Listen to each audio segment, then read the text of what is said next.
Hi, Tim here from The Tiger, and welcome again to Lawyers, Guns and Money.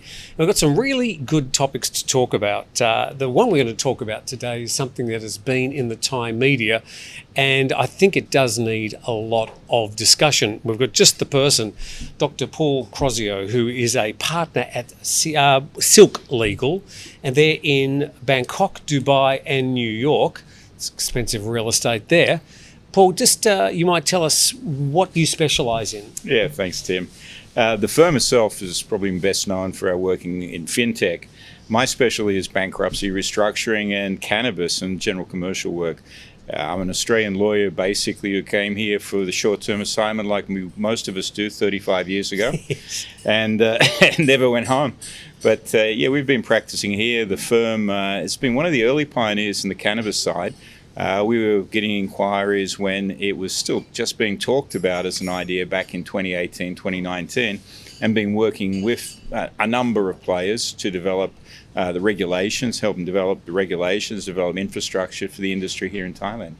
Now, it's interesting that this really has all happened under a relatively conservative government here in Thailand. So let's have a talk about what is new about the regulations. I mean, we got on June the 9th is when a lot of these regulations come into place. Sure. Well, there's been a lot of talk about the regulations. You've got to remember that in the mentality of the regulator, cannabis doesn't mean the stuff you smoke and you're all happy about. Cannabis to them is the plant and predominantly the medical side of it, industrial side of the plant, known as hemp. Thailand, there's two good words for cannabis, which is ganja and ganchom, ganchom being the hemp side. They tend to use cannabis because it's more easily related to the Western side. But what's happened is been a formalization of the regulations to actually grow, process and sell cannabis-derived products in Thailand. Certain cannabis-derived products in Thailand. So I think the word hemp is good to use here because that was the same plant, but it's used for making fabrics and clothing and rope and things like that. Yep. But we're not talking about the same cannabis that we talk about in a recreational sense. Well, actually it is. It's cannabis sativa. It's the same plant. It's a different varietal of that plant. There are sub-varietals as well, and they argue about it forever. But basically the plant can be bred with or without lead. So if you like, the unleaded version is your hemp, your CBD. The leaded version is the one that you buy recreationally in Canada or the US. And that's the THC. THC, exactly. So when you're talking about this legal cannabis in Thailand, we're talking about stuff that's less than 0.2% of the THC level. Yeah, and at those levels, you'd probably burn an acre of the hemp plant and you still would only get a headache and coughing. So very, very low levels of THC. So what's the intent from the government? Do they actually see this as a profitable crop and a future business for Thailand? Yeah, absolutely. Look, a hub, dare I suggest. Thailand's a major hub in Asia and Southeast Asia. It stands out as a medical tourism hub. So the uses of CBD and CBD derivatives, it has a major place to play in medical rehabilitation, cancers, all sorts of diseases and mental states as well. Look, I was a doubter as well, and I met many people, and when I started in this, I think hey, this is just a gateway into the fun stuff. But I met people who have genuinely had relief from pretty serious illnesses and injuries by using CBD and CBD-derived medicines. Interestingly, I think I mentioned this when I came down to your offices. I went to a business convention, and they had all these stalls selling CBD ice cream and CBD oils, and they were even saying, "Oh, it'll cure cancer, it'll cure this and cure that." And I was thinking, no, that's probably not right. So there are. Let's get this out of the way. There are a level of, as happens in the early days of anything, there is a level of scammers out there who think they're going to make a quick buck out of this. Yeah, sure. They're working on desperation of people, or people whose mindsets is based in Canada and the US, where cannabis was totally deregulated. It's still internationally a scheduled drug, but in the US by state and Canada nationally, and some other countries in the world as well, it was deregulated. I was in Canada recently in a small town, 2 liquor shops, 5 cannabis shops. So it's obviously taken off there. Thailand will be much more conservative in their approach, but they do see it as bringing tourism, bringing the health and wellness ideas back. And it is a traditional medicine, and it's used in traditional cooking. You can have your soups with cannabis leaves, and now you can do it legally. I don't know. What does it taste like? Oh, it tastes terrible.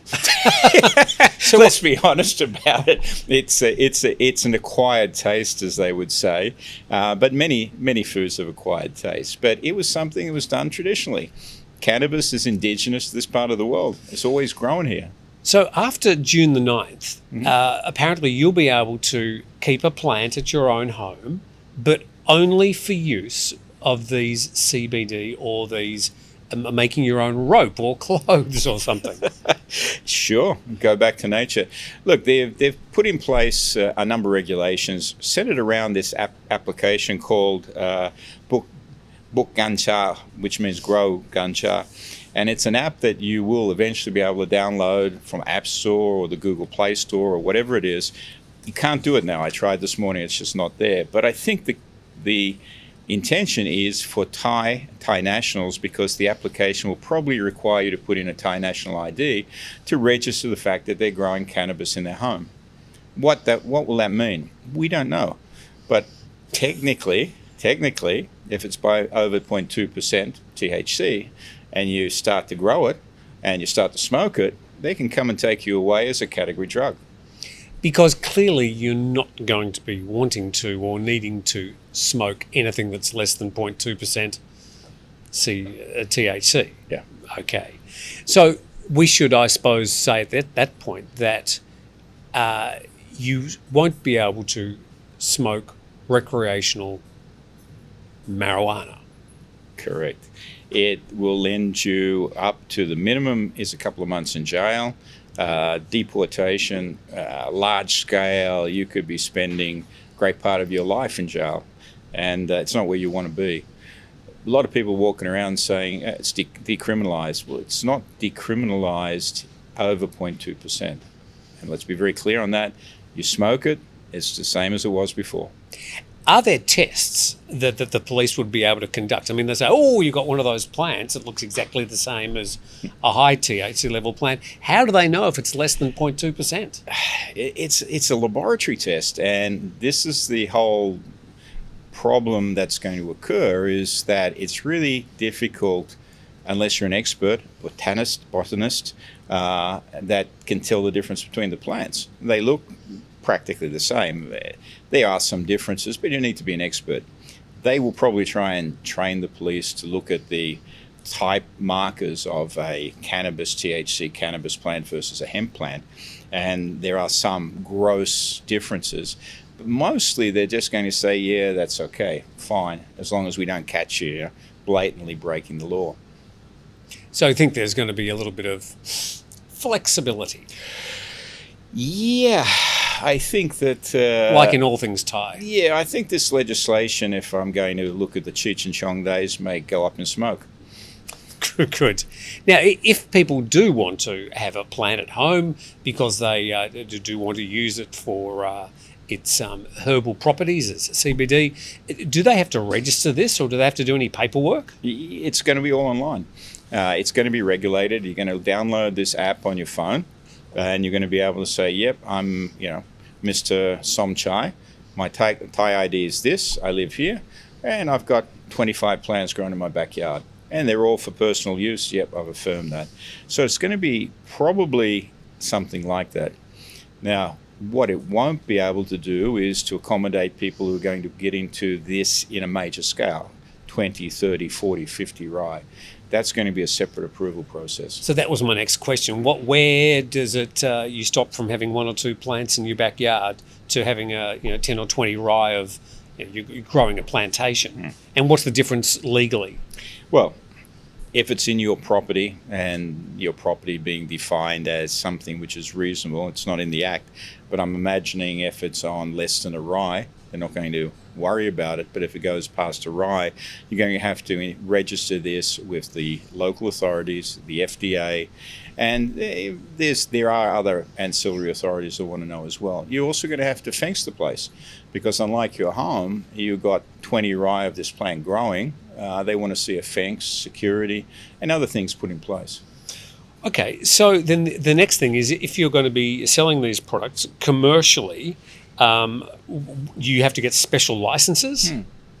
Yeah, you do. You do. It depends how you're selling it. I mean, if it's a cosmetic product with no therapeutic claims, it's different to a therapeutic product. That's a product claiming to have some benefits to you, versus a health supplement, versus vitamins, versus a medicine. So they're all got degrees of registration difficulty. But we think that if it's a health supplement or cosmetic, it's going to be reasonably easy to get the FDA to approve this. And in fact, people looking at this business now should get in early, because the FDA is much more flexible at this stage. Now, this is probably not pertinent to this particular product, but for people who say this CBD oil, for example, could cure cancer, I mean, that's clearly not correct. This act doesn't cover those sort of claims. That's more to do with consumer law, I suppose. Yeah, well, if you register a therapeutic, you need to prove that it does what it says. So if it says in the packet it cures cancer, go show people. Even in Thailand? Even in Thailand, you've got to actually show people and register the product, and register it correctly with the FDA. And there's various other registration. The factory has to be registered under GMP standards and various other therapeutic acts. The part of your question, which is interesting, is in Israel, which is probably the most advanced research into cannabis. They have specific varietals targeted at specific cancers. Now, I'm not a doctor. I don't know if that's true or not, but they're saying they've got some significant progress in curing certain types of diseases with this plant. So after June the 9th, is everything in place so that people will be able to register this, get a clear understanding of what they can and can't do? I mean, how developed is the legislation? Tim, you've been here a long time. Well, that's a fair question. I'm going to tell you, TIT. This is Thailand, and it is in development. If you go to the FDA, as we've recently done, and ask for the regulations, you will be told it's in process. So they're working on it. They're also working on formalising a formal Cannabis Act, which they'll promulgate shortly, which will set out most of the things that we need to know to be able to grow and commercialise the crop. But at this stage, it is one by one discretionary registration.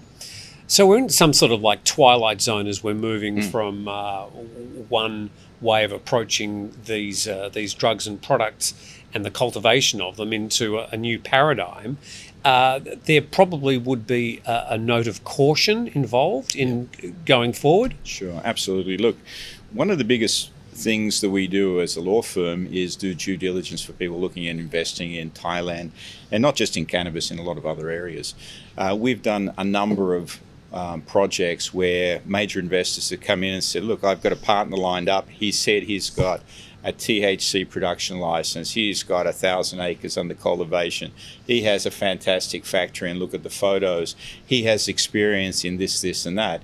And we've delved into it almost with 90% certainty each time.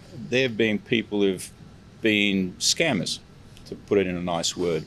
We saw that during the pandemic, where it was protective clothing, and now it's moving to the newest fad, which is cannabis.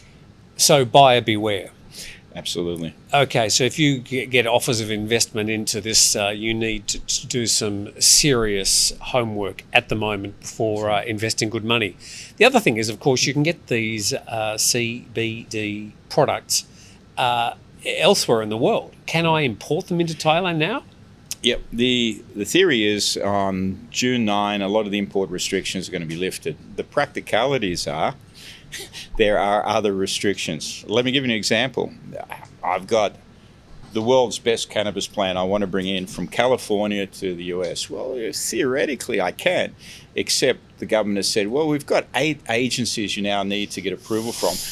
we're not going to stop you, but go tick the box. And there's plant species protection, and there's the agriculture industry, and there's a whole lot of other people. So you've got a few hoops to jump through, but in theory, sure, you can do it.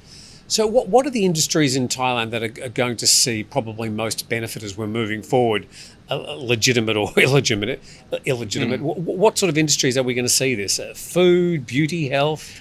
I think the number one target is the agricultural industry. I mean, this is a product, this is a plant which is perfect for the more difficult terrains in the northeast and the north of Thailand. It's where it's grown successfully at the present time. So as a replacement crop, as an additional cash crop, this is a great product. Of course, it means if you buy it, what are you going to do with it? And I think people who don't look at cannabis holistically, look at the whole plant, not just the oils, are missing the boat here.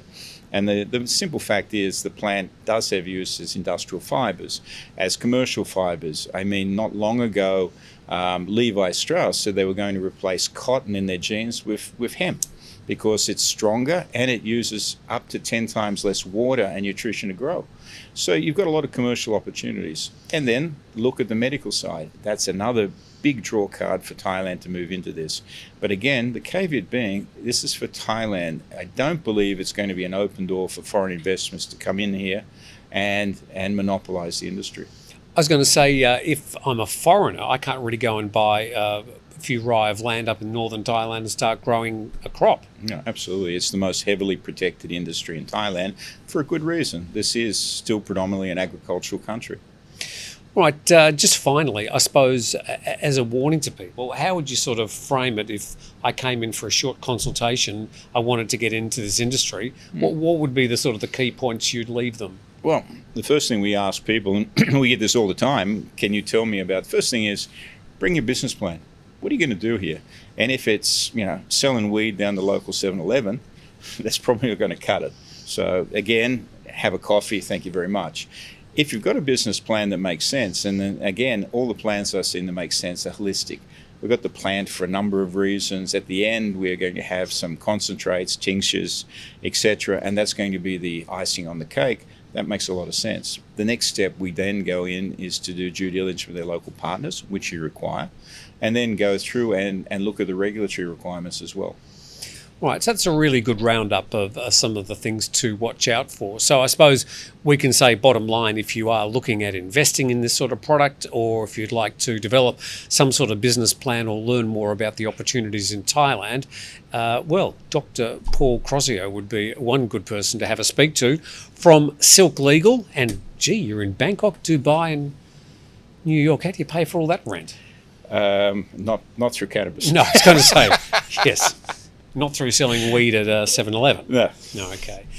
Paul, thank you very much for coming in. Thanks, Tim. Very Appreciate interesting it. topic there. And we'll have some links under this particular story that you can click on if you'd like to do a little bit more homework on this topic.